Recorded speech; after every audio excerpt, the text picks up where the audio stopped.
ሰላም ይህ ቃና ዜና ቅምሻ ነው። የዕለቱ ዋና ዋና ዜናዎች የትምህርት ሚኒስቴር የአንደኛ ደረጃ ትምህርታቸውን ከ2 ዓመት በላይ ያቋረጡና እድሜያቸው ከ12 እስከ 14 ዓመት የሆናቸው የሀገር ውስጥ ተፈናቃዮችና የውጭ ሀገር ስደተኛ ልጆች የተፋጠነ ትምህርት ተጠቃሚ እንዲሆኑ የሚያስችል ረቂቅ መመሪያ አዘጋጀ። ሚኒስቴር መስሪያ ቤቱ ያዘጋጀው የተፋጠነ ትምህርት መርሃ ግብር አፈጻጸም ረቂቅ መመሪያን ባለድርሻ አካላት አስተያየት እንዲሰጡበት በድረገጹ ላይ ይፋ አድርጓል። ባለ 15 ገጹ ረቂቅ መመሪያ በ4 ክፍሎችና በ21 አንቀጾች የተዋቀረ ነው። መመሪያው ያስፈለገውም በመደበኛው የትምህርት ፕሮግራም የትምህርት ዕድል ያላገኙና በተለያዩ ምክንያቶች የአንደኛ ደረጃ ትምህርታቸውን ከአንደኛ እስከ 3ኛ ክፍል ባለው የትምህርት ደረጃ ውስጥ ለ2 ዓመትና ከዚያ በላይ ያቋረጡና እድሜያቸው ከ12 እስከ 14 ለሆናቸው ልጆች ወጥ በሆነ የተፋጠነ ትምህርት መርሃ ግብር ተደራሽ እንዲሆኑ የሚያስችል አሰራርን ለመፍጠር እንደሆነ ተገልጿል። መመሪያውም በሁሉም ክልሎችና ከተማ አስተዳደሮች በሚገኙ የተፋጠነ ትምህርት በሚሰጥባቸው የአንደኛ ደረጃ ትምህርት ቤቶች፣ የሀገር ውስጥ ተፈናቃዮችና የውጭ ስደተኛ የአንደኛ ደረጃ ትምህርት ቤቶች ወይም ጣቢያዎች ላይ ተፈጻሚ እንደሚሆን በረቂቁ ላይ ሰፍሯል። ረቂቁ በአንድ የአንደኛ ደረጃ ትምህርት ቤት ውስጥ የሚደራጅ የተፋጠነ የትምህርት መርሃ ግብር በአንድ ዓመት ውስጥ በአማካኝ ከ140 እስከ 160 ልጆች ተቀብሎ እንደሚያስተናግድ ይገልጻል። በተጨማሪም የተፋጠነ ትምህርት መርሃ ግብር እንዲተገብሩ የሚመረጡ ትምህርት ቤቶች በዙሪያቸው ብዙ ከትምህርት ገበታ ውጪ ወይም መሰረታዊ ክህሎቶችን ሳይጨብጡ ያቋረጡ ህጻናት ያላቸው መሆኑን በጥናት የተለዩ መሆን እንዳለባቸው በመመሪያው ተደንግጓል። የተፋጠነ ትምህርት መርሃ ግብርም እንዳስፈላጊነቱ በአንደኛ ደረጃ ትምህርት ቤት ውስጥ በሀገር ውስጥ ተፈናቃዮችና የውጭ ስደተኛ ጣቢያ ወይም የአካባቢው ማህበረሰብ በመረጠው ቦታ በሚቋቋም ማዕከል ውስጥ እንደሚሰጥ ረቂቁ ያስረዳል። የመማር ማስተማር ተግባሩ የሚከናወነውም ከህፃናት የዕለት ተዕለት ኑሮ ጋር ተስማሚ በሆነ ጊዜ ሆኖ የራሱ የሆነ የትምህርት ካለንደር ወይም የጊዜ ሰሌዳ ተዘጋጅቶለት እንደሚተገበር ይገልጻል። የተፋጠነ ትምህርት መርሃ ግብር ተጠቃሚ የሚሆኑት የአንደኛ ደረጃ ትምህርታቸውን ከአንደኛ እስከ 3ኛ ክፍል ባለው የትምህርት ደረጃ ውስጥ ለ2 ዓመትና ከዚያ በላይ ያቋረጡና እድሜያቸው ከ12 እስከ 14 ዓመት የሆናቸው ልጆች እንደሆኑ በረቂቁ ሰፍሯል። በተጨማሪም እድሜያቸው ከ12 እስከ 14 ዓመት የሆናቸው የሀገር ውስጥ ተፈናቃዮችና የውጭ ሀገር ስደተኛ ልጆች የመርሃ ግብሩ ተጠቃሚ እንደሆኑ ይገልጻል።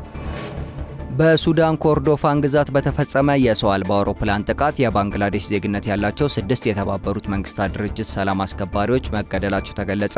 የተባበሩት መንግስታት ድርጅት ተልዕኮ በደቡባዊ ኮርዶፋን ግዛት ጥቃቱ ቅዳሜ ዕለት እንደተፈጸመ ገልጿል። በዚሁ ጥቃት ዜጎቿን ያጣችው ዳካም ጥቃቱን ክፉኛ ማውገዟን አዣንስ ፍራንስ ፕሬስ ዘግቧል። የተመድ የአብዬ ጊዜያዊ የጸጥታ ኃይል ባወጣው መግለጫ በደቡባዊ ኮርዶፋን ግዛት ዋና ከተማ በካዱግሊ በተፈጸመ ጥቃት ከሞቱት በተጨማሪ 6 ሰዎች መቁሰላቸው ገልጿል። መግለጫው አክሎም የጥቃቱ ሰለባ ሁሉም የባንግላዴሽ ዜግነት ያላቸው ሰላም አስከባሪዎች እንደሆኑም ጠቁሟል። የተባበሩት መንግስታት ድርጅት ዋና ጸሐፊ አንቶኒዮ ጉቴሬዝ አስፈሪ ሲሉ ያወገዙት ጥቃት በዓለም አቀፍ ሕግ መሰረት የጦር ወንጀሎች ውስጥ ሊያካትት ይችላል ብለዋል።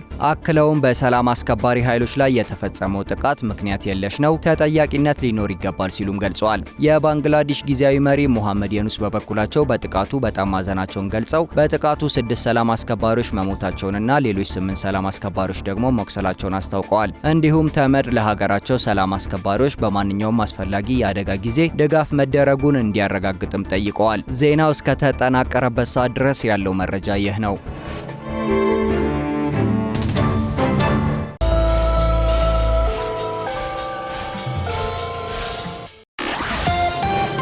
የኢትዮጵያ ሎተሪ አገልግሎት ፈቃድ ሰጥቷቸው ሲሰሩ የቆዩ የሁሉም የስፖርት ውድድር ውርርድ ድርጅቶች የስራ ፈቃድ መሰረዙን አስታወቀ። አገልግሎት መስሪያ ቤቱ ከዛሬ ታህሳስ 6 ቀን 2018 ዓ.ም ጀምሮ የሁሉም የስፖርት ውድድር ውርርድ ወይም ቤቲንግ ድርጅቶች የስራ ፈቃዶች መሰረዛቸውን ገልጿል። ውሳኔው በስራ ላይ ባሉትና ቀደም ሲል በይፋ በታገዱት በሁሉም የውርርድ ድርጅቶች ላይ በእኩልነት ተፈጻሚ ይሆናል ሲልም ዛሬ ይፋ ባደረገውና ቃና ትክክለኛነቱን ከተቋሙ ባረጋገጠው መግለጫ አስነብቧል።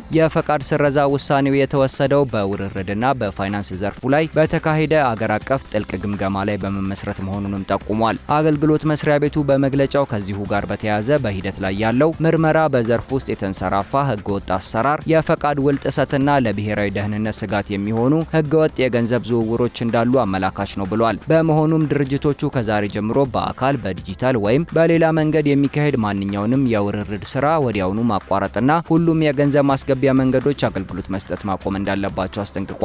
በዚህም መሰረት አዲስ ውርርድ እንዳይቀበሉ የገንዘብ ማስገቢያ መንገዶች አገልግሎት መስጠት እንዲያቆሙ እንዲሁም የተጠቃሚዎችንና የሰርቨር መረጃን እንዲሁም የሂሳብ ወይም ፋይናንስ መዝገቦችን በጥብቅ ጠብቀው እንዲያቆዩ አሳስቧል። እነዚህም መረጃዎች ማጥፋት፣ መቀየር ወይም ማሸሽ በወንጀል ሕጉ መሰረት ያስቀጣል ሲልም አክሏል። ለፋይናንስ ተቋማትም የውርርድ ድርጅቶቹን የሽያጭ እንቅስቃሴ እንዳያከናውኑ ጥብቅ መመሪያ ሰጥቷል።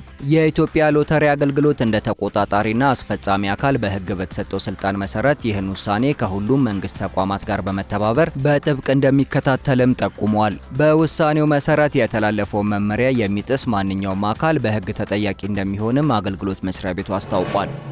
የኢትዮጵያ የካፒታል ገበያ ባለስልጣን ምክትል ዋና ዳይሬክተር የነበሩት ዶክተር ኢሳያስ ካሳ የኢትዮጵያ ልማት ባንክ ፕሬዝዳንት ሆነው ተሾሙ። የመንግስት የፖሊሲ ባንክ የሆነው ልማት ባንክ አዲስ ፕሬዝዳንትና አዲስ የዳይሬክተሮች ቦርድ ሰብሳቢ እንደተሰየመለት ዛሬ በኦፊሴላዊ የፌስቡክ ገጹ ባወጣው መግለጫ አስታውቋል። ሹመቱን ተከትሎም አዲሱ ፕሬዝዳንት ዶክተር ኢሳያስ ላለፉት 1 ዓመት ከ2 ወራት ገደማ የፖሊሲ ባንኩን በፕሬዝዳንትነት የመሩትን ዶክተር መቤት መለሰን የሚተኩ ይሆናል። ሁለቱ የስራ ኃላፊዎችም ዛሬ ከሰዓት የስራ ርክክብ ማድረግ ጋቸውን ተቋሙ አስታውቋል። በተመሳሳይ የኢትዮጵያ ኢንቨስትመንት ሆልዲንግስ ዋና ስራ አስፈጻሚ የሆኑት ዶክተር ብሩክ ታዬ የልማት ባንክ የዳይሬክተሮች ቦርድ ሰብሳቢ ሆነው ተሰይመዋል። በዚህም ዶክተር ብሩክ የቀድሞ የባንኩ የቦርድ ሰብሳቢ የነበሩትን ተክለወልድ አጥናፉን የሚተኩ ይሆናል። ከዚህ በተጨማሪም የግብርና ሚኒስትር ዴኤታ ዶክተር ሶፊያ ካሳ፣ የፕላንና ልማት ሚኒስትር ዴኤታ ስዩም መኮንን፣ የራስ ገዙ የአዲስ አበባ ዩኒቨርሲቲ ተጠባባቂ ፕሬዝዳንት ዶክተር ሳሙኤል ክፍሌ፣ ሀቢብ መሐመድ፣ ረዳት ፕሮፌሰር ማርታ በለጠና የኢትዮጵያ ሰነደ መዋዕለ ንዋዮች ገበያ